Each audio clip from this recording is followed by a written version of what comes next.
You know I stand up business.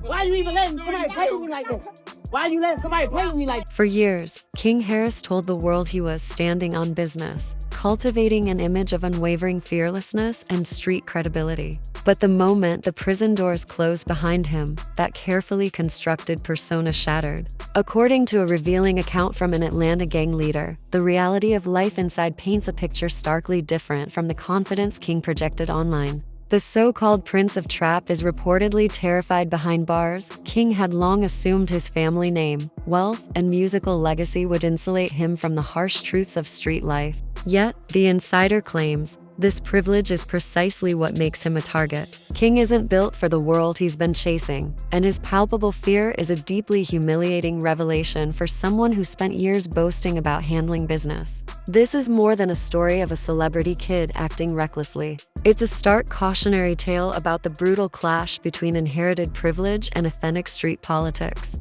The dissonance became so severe that one gang figure publicly humiliated King so thoroughly that other inmates began whispering his name with derision, not fear. This downfall was set in motion during what seemed like a routine traffic stop. A young man in a BMW making an illegal turn quickly spiraled into a nightmare. Police discovered an active warrant, weapons in the car, and suddenly Atlanta's royal son was confronted by the very system his lyrics often mocked. The Instagram bravado and music video swagger cracked instantly, replaced by the cold steel of handcuffs and the scent of weed permeating the vehicle. While officers noted his surface-level calm, a lack of panic or resistance beneath that composed exterior, the illusion he had so carefully built was already being dismantled. The performance was over, and a harsh new reality had begun. Cops even acknowledged it. So now that you've been advised, you're being detained, okay? Do anything other than what I'm telling you.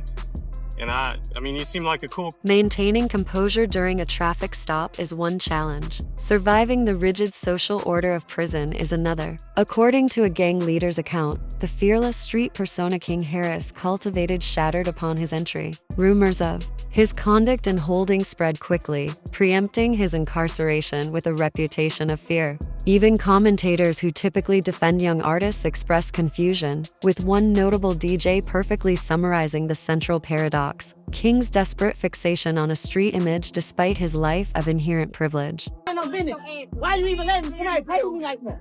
Why you letting somebody play? He was the millionaire's son, raised in luxury yet obsessed with proving he could survive a world most people risk everything to escape. This fixation unraveled in a series of public breakdowns, exposing the brittle reality behind his tough guy facade. A filmed confrontation with his father, T, laid it bare, every word a raw display of vulnerability masquerading as bravado. I'm so puzzled why King feels the desire, need, want to be considered a street dude that badly. Why is he so obsessed with the struggle, with the life of being a street dude?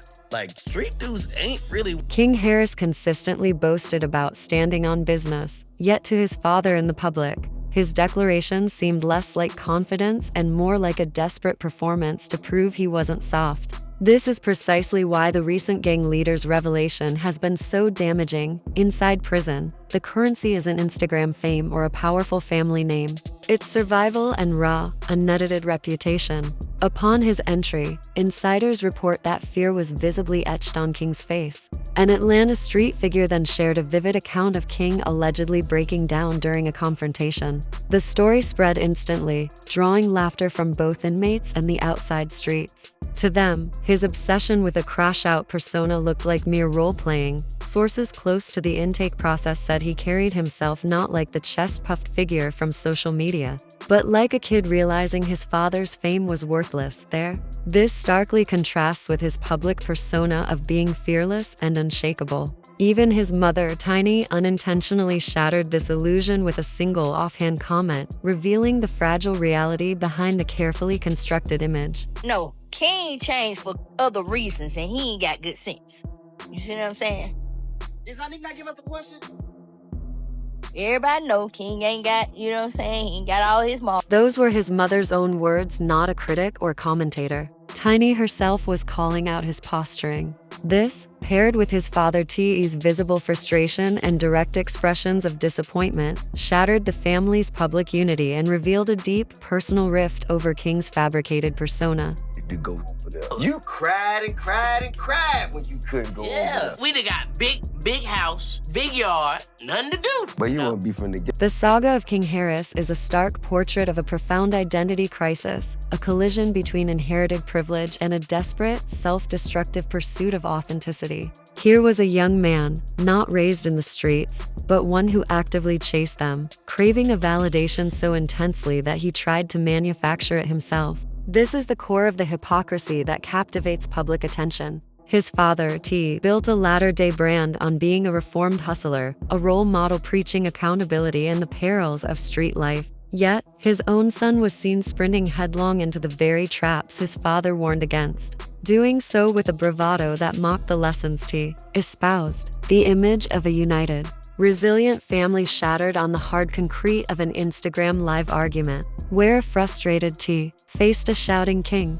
whose plea, "Why you letting somebody play with me like that?" revealed a profound misunderstanding of the world he so badly wanted to enter. This cultural backdrop is crucial. King's delusions were not born in a vacuum. They were amplified and monetized by a social media ecosystem that turned his minor arrests into viral storylines. Commentators, half mocking, half egging him on, created a feedback loop where real respect seemed to require constant escalation. For someone like King, these jokes became a twisted form of validation, pushing him to double down on his persona. He lashed out, he flaunted, he strutted around Atlanta like a boss. But the ultimate unforgiving test came not online, but in a jail cell. The moment that door slammed shut, the currency changed. There, the gang leader's account wasn't mere clowning. It was a brutal exposure of a truth many already suspected.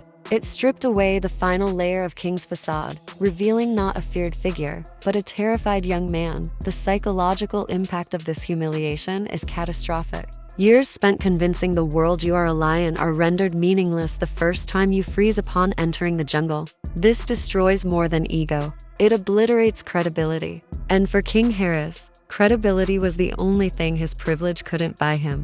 The news spread with viral ferocity, turning his own boasts into ammunition for memes and public mockery. The gang leader's motivation was itself a power play, a statement that in the streets, fame and fortune are no shield from reality. By calling out the celebrity's son, he cemented his own reputation. The consequences are severe and lasting. In prison, perceived weakness is a tangible liability, leading to manipulation and pressure. Upon release, the stigma of being labeled scared is a mark that does not easily fade in a city like Atlanta, where credibility is everything. King is now trapped in a narrative of his own making, yet defined by another. Every future attempt at posturing or overcompensation will be measured against this foundational moment of exposure. Redemption is a steep climb from here.